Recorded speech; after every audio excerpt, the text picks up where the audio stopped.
trauma dan luka batin. Kapan kita bisa menyebut diri kita atau seseorang mengalami trauma atau luka batin ini? Dan apakah semua orang mengalami hal yang sama di dalam situasi yang sama? Nah, di video ini kita akan banyak membahas tentang trauma dan luka batin ini. Dan so teman-teman ikutin video ini sampai selesai ya.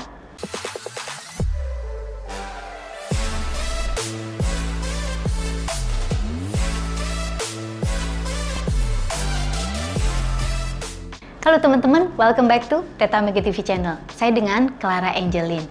Ada beberapa request dari teman-teman kita yang ingin membahas lebih jauh tentang trauma, luka batin, dan about healing, tentang bagaimana menyembuhkannya. Tentunya, trauma atau luka batin ini sangat berhubungan erat dengan mental health. Kita pernah membahas di dalam workshop kita atau webinar kita beberapa waktu sebelumnya, webinar lah ya lebih tepatnya. Apa sih hubungannya law of attraction atau menarik hal-hal yang kita inginkan dengan trauma atau luka batin ini?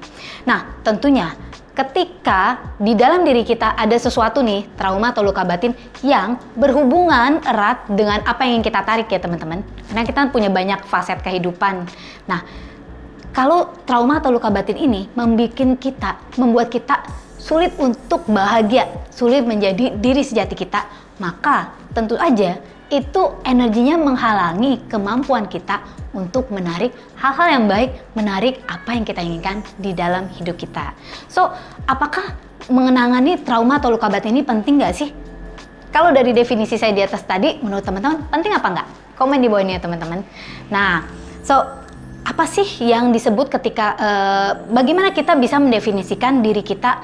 This is not just merely emotions. Ini bukan cuman emosi biasa, tetapi ini sudah menyebabkan trauma atau luka batin ini sendiri.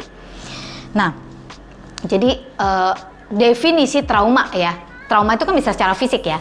Trauma itu adalah injury atau luka yang kita alami secara tubuh atau secara fisik atau mental.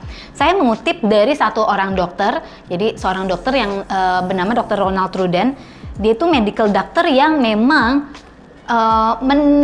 mendevosikan hidupnya. Jadi artinya dia tuh benar-benar dalam banget mendalami tentang trauma ini sendiri, terutama mental trauma ya, trauma.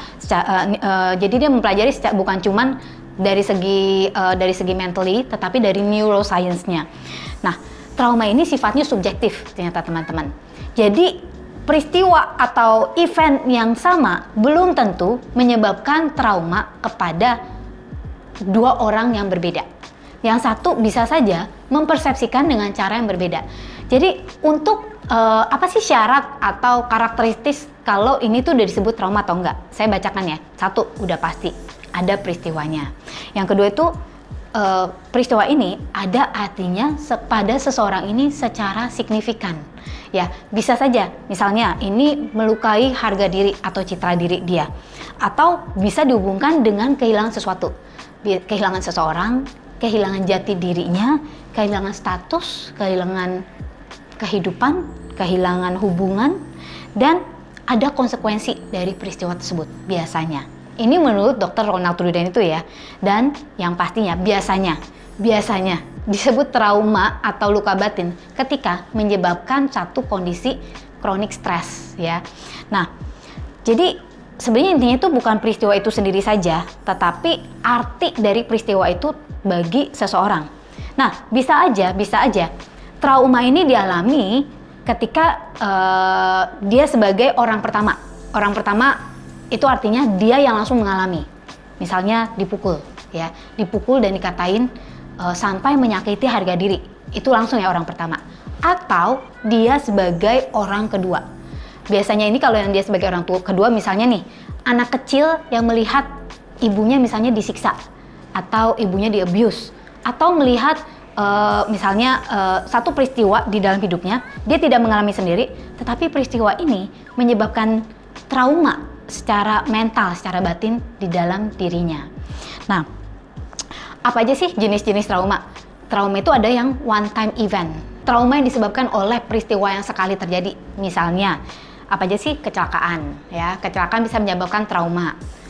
Terus pelecehan seksual ya, pelecehan seksual sekali aja itu juga udah luar biasa traumanya, biasanya udah pastilah ya. Dan terus misalnya kematian seseorang yang sangat berarti atau berharga menyebabkan dia trauma, apalagi misalnya kematiannya itu tragis atau misalnya karena satu sebab tertentu yang menyebabkan dia trauma atau mengalami penyerangan secara kasar ya, misalnya dirampok. Ada nggak yang trauma dirampok? Kan nggak mungkin kan ada yang trauma dicium kan, kecuali diciumnya secara paksa gitu kan ya. Kalau yang trauma yang disebabkan oleh sesuatu yang terjadi terus-menerus, misalnya nih ya, seseorang yang dari kecil itu sering banget dibully, ya, sering banget dibully atau mengalami kekerasan di dalam rumah tangga, dan itu bukan cuma terjadi sekali-kali, istilah kata tuh banyak kali. Nah, biasanya ini menyebabkan trauma dalam bergaul nantinya, atau trauma ketika melihat sosok-sosok tertentu, atau karakter orang yang mirip dengan sosok yang menyebabkan trauma tersebut, ya. Nah, jadi seperti itu. Apalagi hal-hal yang lain bisa menyebabkan trauma. Misalnya nih ya, operasi. Ada orang-orang tertentu yang trauma kalau ngeliat darah, ya mungkin karena ketika dia operasi dia ngeliat, wah banyak sekali, udah ngerasa udah mau mati gitu ya.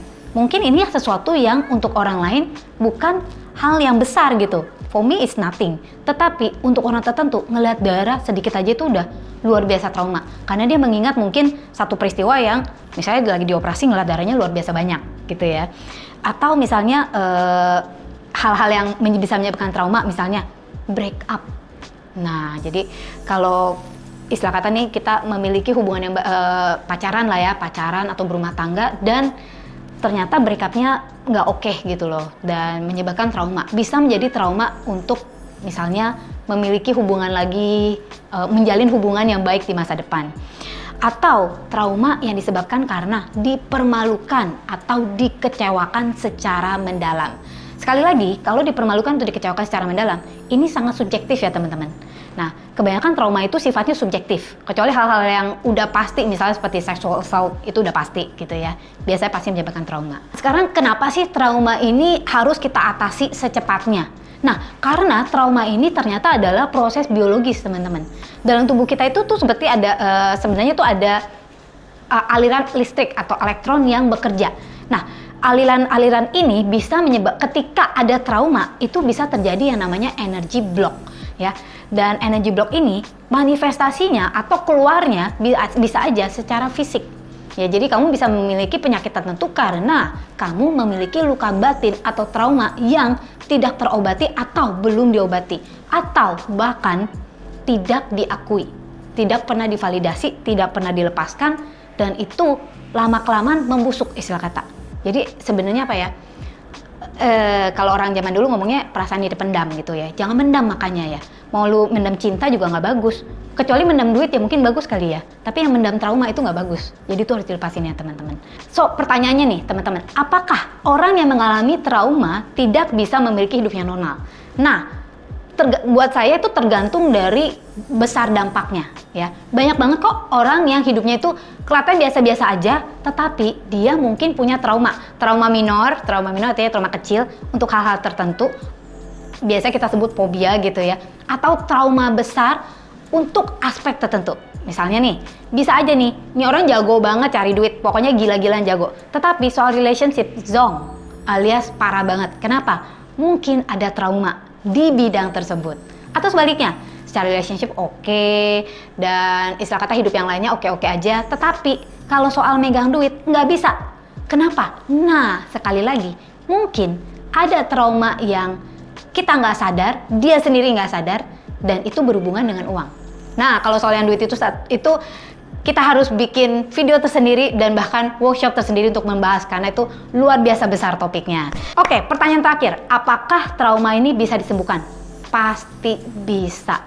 Ya, jadi tidak ada yang tidak mungkin dilakukan selama kita masih hidup dan selama kita ada niat, ini bisa disembuhkan dan bisa dilakukan. So, semoga video ini bisa membuka mata teman-teman mengenai trauma. Ingat ya teman-teman satu hal, you don't have to live with that trauma forever. Kamu itu nggak harus menyimpan sendiri, dan kamu nggak harus menghidupi trauma itu seumur hidup kamu. Ada kok jalan yang lebih baik di mana kamu bisa melepaskannya dan memiliki hidup yang jauh lebih baik, jauh lebih berkelimpahan, bebas dari trauma. So, for next video kita membahas tentang mengenali respons trauma yang muncul dalam dampak positif atau negatifnya, supaya kamu bisa tahu sebenarnya ada nggak sih trauma ini atau luka batin ini di dalam hidup kita. Follow juga kita di sosial media supaya kamu nggak ketinggalan, misalnya update-update tentang webinar, workshop kita. Sometimes ada yang gratisan loh teman-teman, jadi bisa menambah banget wawasan kamu. Buat kamu yang belum, sekarang saatnya untuk subscribe. Dan sebelum saya menutup, don't forget to live extraordinary and live your life to the fullest.